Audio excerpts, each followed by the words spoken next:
ہمیں ایران امریکہ جنگ کے نتیجے کو سمجھنے کے لیے دوسری جنگ عظیم کا مطالعہ کرنا ہوگا۔ جرمنی نے مارچ 1945 میں شکست ماننا شروع کر دی تھی۔ ہٹلر برلن میں اپنے انڈر گراؤنڈ چیمبر میں چھپ گیا۔ جرمن فوج پسپا ہو چکی تھی اور اتحادی یورپ کا قبضہ واپس لے چکے تھے، لیکن جاپان ہار ماننے کے لیے تیار نہیں تھا۔ وہ مشرقی محاذوں سے اتحادیوں کو مسلسل ٹینشن دیتا چلا جا رہا تھا۔ ہندوستان اس جنگ کا مرکز تھا۔ انگریز کو باہر سے جاپان اور اندر سے تحریکوں کا سامنا تھا۔ صاف محسوس ہو رہا تھا جاپان کسی بھی وقت ہندوستان پر قابض ہو جائے گا۔ دوسری طرف امریکہ کے پاس اسلحہ اور فوج ختم ہو چکے تھے۔ یہ مزید جنگ افورڈ نہیں کر سکتا تھا، چنانچہ یہ ہر قیمت پر جاپان کا سرنڈر چاہتا تھا۔ 1945 کے شروع میں مین ہٹن پروجیکٹ سے اطلاع آئی کہ ہم نے دنیا کا پہلا ایٹم بم بنا لیا ہے، بس ٹیسٹ باقی ہے۔ واشنگٹن میں 27 اپریل 1945 کو ٹارگٹ کمیٹی کا اجلاس ہوا اور جاپان کے 17 شہروں پر ایٹم بم گرانے کا فیصلہ ہو گیا۔ مین ہٹن پروجیکٹ سے رابطہ کیا گیا۔ جواب آیا کہ ہم فوری طور پر 17 بم نہیں بنا سکیں گے، جس کے بعد ہدف کو 17 سے 5 کر دیا گیا۔ یہ فیصلہ ہوا کہ مین ہیٹن پروجیکٹ سے گرین سگنل ملتے ہی جاپان کے 5 شہروں ہیروشیما، کوکورا، یاکوہاما، نیگاتا اور کیٹو پر بم گرا دیے جائیں گے۔ کیٹو پر پہلا بم گرنا تھا، لیکن امریکہ کے سیکرٹری آف وار ہنری اسٹمسن کو کیٹو پر رحم آ گیا۔ کیٹو جاپان کا پرانا دارالحکومت اور کلچرل سینٹر تھا۔ اگر یہ ختم ہو جاتا تو جاپانی کلچر کے قدیم آثار مٹ جاتے۔ چنانچہ امریکی وزیر جنگ نے کیٹو کو فہرست سے نکال کر ناگاساکی کو شامل کر دیا۔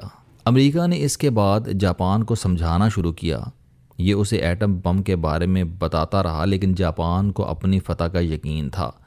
یہ آگے بڑھتا رہا، یہاں تک کہ 16 جولائی 1945 آ گیا۔ امریکہ نے اس دن پہلا کامیاب ایٹمی دھماکہ کیا اور دنیا کی پہلی ایٹمی طاقت بن گیا۔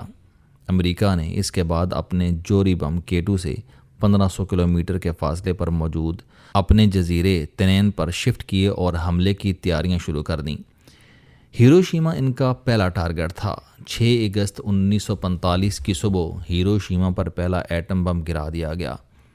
یہ شیما ہسپتال کے اوپر فضا میں پھٹا۔ سیکنڈز میں درجہ حرارت 3000 سینٹی گریڈ تک پہنچا اور شہر عمارتوں، پلوں، سڑکوں اور انسانوں سمیت نکل گیا۔ آدھ گھنٹے میں 80,000 لوگ ہلاک ہو گئے، جبکہ زندہ بچ جانے والے پوری زندگی موت کی دعا مانگتے رہے۔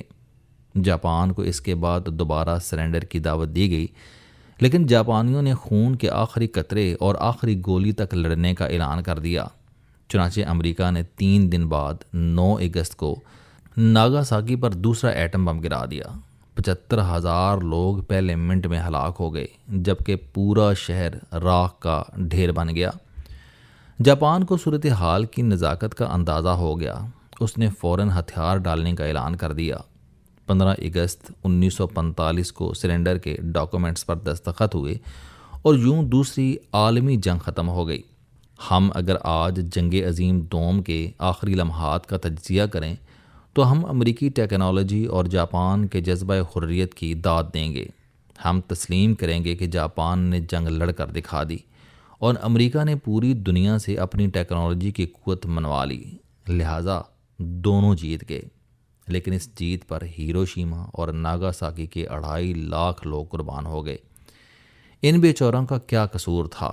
یہ 2.5 لاکھ لوگ خوش قسمت تھے جو پلک جھپکنے سے پہلے دنیا سے رخصت ہو گئے۔ اصل امتحان زخمیوں اور بچ جانے والوں کا تھا۔ وہ پوری زندگی روتے اور آہیں بھرتے رہے۔ ہم انسان عقل اور جذبات کا مجموعہ ہیں۔ عقل انسانی سانس تک انسان کو بچاتی رہتی ہے۔ یہ اسے بتاتی رہتی ہے کہ دنیا میں سروائیو کرنا سب سے بڑا کمال ہوتا ہے، جبکہ جذبات پوری زندگی ممولے کو شاہین سے لڑاتے رہتے ہیں اور جنگ میں ہر مرتبہ بیچارہ ممولہ مارا جاتا ہے۔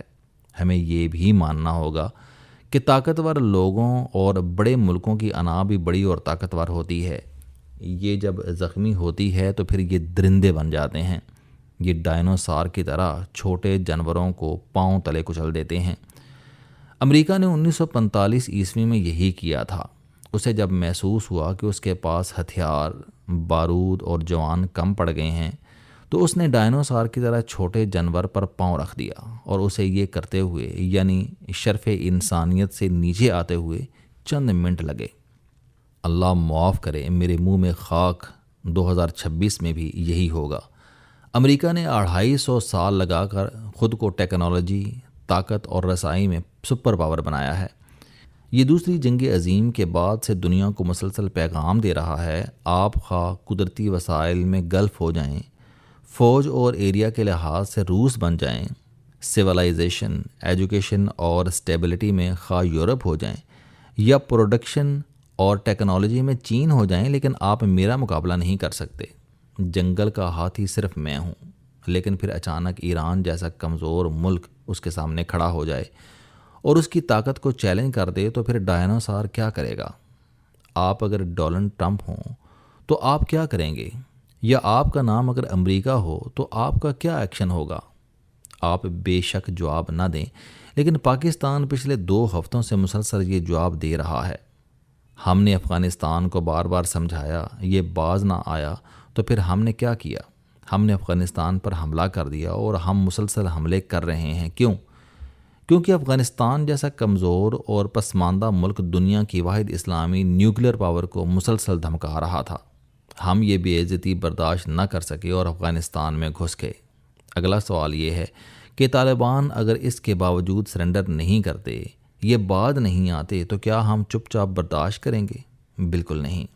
ہم پھر ہیبت اللہ خوانزادہ کو بھی ماریں گے اور پوری طالبان لیڈرشپ کا بھی کیما بنا دیں گے، خواہ اس کے لیے ہمیں پورے افغانستان کو کھنڈر کیوں نہ بنانا پڑ جائے، مگر ہم یہ کریں گے، کیونکہ ہم اگر اب پیچھے ہٹتے ہیں تو ختم ہو جائیں گے۔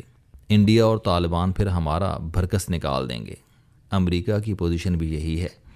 یہ دنیا کی واحد سپر پاور ہے، یہ اگر ایران سے ہار جاتا ہے تو یہ ختم ہو جائے گا، روس اور چین اس کے ٹکڑے کر دیں گے۔ چنانچہ امریکہ کے پاس ہارنے کا کوئی آپشن نہیں۔ ایران کی مکمل تباہی اس کی مجبوری ہے۔ آپ اس حقیقت کو انڈرسٹینڈ کریں۔ دوسرا، ایران اس جنگ میں ایک بڑی غلطی کر رہا ہے۔ یہ اربوں اسرائیل اور امریکہ کے میزائل کا ذخیرہ ختم کر رہا ہے۔ ایران $20,000 میں ڈرون بناتا ہے۔ اس کے پاس 80,000 تیار ڈرونز کھڑے ہیں۔ یہ انہیں عرب ملکوں اور اسرائیل کی طرف اڑا دیتا ہے۔ ایک ڈرون کو انٹرسیپٹ کرنے کے لیے 2 سے 3 انٹرسیپٹرز چاہیے۔ ایک انٹرسیپٹ کی مالیت $4 ملین ہوتی ہے۔ گویا $20,000 کا ڈرون گرانے کے لیے $16 ملین خرچ ہوتے ہیں۔ مارکو روبیو کے مطابق ایران مہینے میں 100 میزائل بنا سکتا ہے، جبکہ امریکہ مہینے میں صرف 6-7 انٹرسیپٹر بنا رہا ہے۔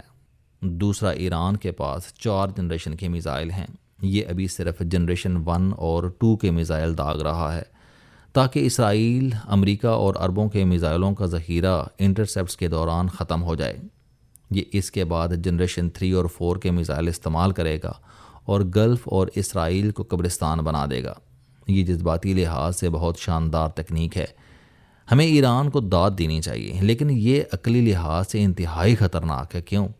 کیونکہ جوں امریکہ کے پاس انٹرسیپٹس کا ذخیرہ کم ہوتا جائے گا، 1945 کی جاپان کی صورتحال اتنی ہی تیزی سے قریب آتی جائے گی۔ ایران پر ایٹمی حملے کا خطرہ اتنا ہی بڑھتا چلا جائے گا۔ یہ یاد رکھیں کہ امریکہ اور اسرائیل دونوں کے پاس شارٹ لیول کے ایٹم بم موجود ہیں۔ یہ جنگ ختم کرنے کے لیے انہیں استعمال کرتے ہوئے دیر نہیں لگائیں گے۔ زیادہ سے زیادہ ڈونلڈ ٹرمپ اپنے آپ کو اس سے الگ کر لے گا، یہ نتن یاہو کو آنکھ مار دے گا اور یہ ایران پر 3-4 چھوٹے بم گرا دے گا، اور اس کے بعد ایران میں جاپان سے 10 گنا بڑی تباہی آ جائے گی۔ یہاں ہمیں ایک اور نقطہ بھی سمجھنا ہوگا کہ امریکہ اور جاپان کے درمیان وسیع فاصلہ تھا۔ ایران اور امریکہ کے درمیان بھی ٹھیک ٹھاک دوری ہے، چنانچہ امریکی تابکاری کے اثرات سے بچ جائیں گے، جبکہ عرب ریاستیں بالکل ایران کے منہ پر ہیں۔ یہ براہ راست ایٹمی تابکاری سے متاثر ہوں گی، جس کے بعد گلف کی رونقیں ہمیشہ کے لیے ختم ہو جائیں گی۔ عرب شاہی خاندان بھی گلف میں نظر نہیں آئیں گے، اور اگر خدا نخواستہ اس جنگ کے دوران ایران نے ایٹم بم بنا لیا تو اسرائیل کے علاوہ عرب ریاستوں میں موجود ایٹمی بیس اس کا ہدف ہوں گے، اور اس صورت میں بھی عرب برباد ہو جائیں گے۔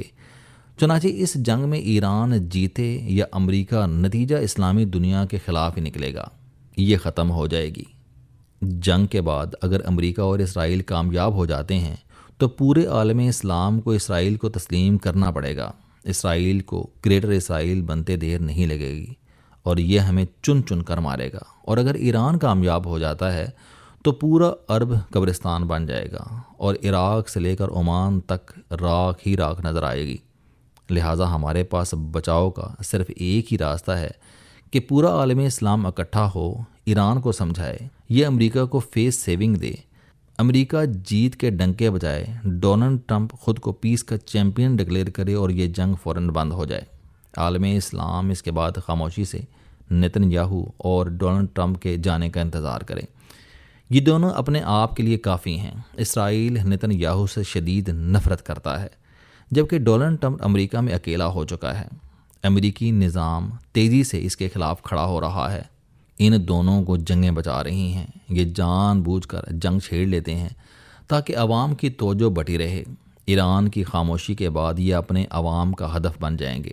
دوسرا، مسلم برادری اکٹھی ہو، یہ جوائنٹ ڈیفنس کا فارمولہ بنائے، مسلم نیٹو تخلیق کرے اور ذاتی مفادات سے بلند ہو کر سوچے۔ یہ اب صرف اس صورت میں ہی بچ سکتے ہیں، ورنہ دوسری صورت میں ہمارے ختم ہونے اور اسرائیل کے غلام بننے کا وقت آن پہنچا ہے۔ امریکہ کے اشارے پر اسرائیل چند بم گرائے گا اور ہم ختم ہو جائیں گے۔ امریکہ کے پاس اس کے علاوہ کوئی آپشن نہیں۔ یہ ہر صورت یہ جنگ جیتے گا، خواہ اس کے لیے اسے تہران کو ہیروشیما اور اصفہان کو ناگاساکی ہی کیوں نہ بنانا پڑے۔ اور یہ جنگ ہر گزرتے دن کے ساتھ اس طرف بڑھتی چلی جا رہی ہے۔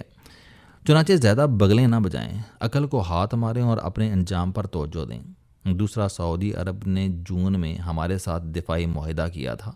یہ ایگریمنٹ اسرائیل کے خلاف نہیں تھا، ایران کے لیے تھا۔ لہٰذا کل سعودی عرب کے وزیر دفاع نے ہمارے آرمی چیف کے ساتھ ریاض میں ملاقات کی۔ اس ملاقات کا مطلب یہ ہے کہ ہم بھی اب اس جنگ میں ذرا دن تک باہر نہیں رہ سکیں گے، اور یہ ہمارے ساتھ ساتھ پورے عالم اسلام کے لیے خطرناک ہوگا۔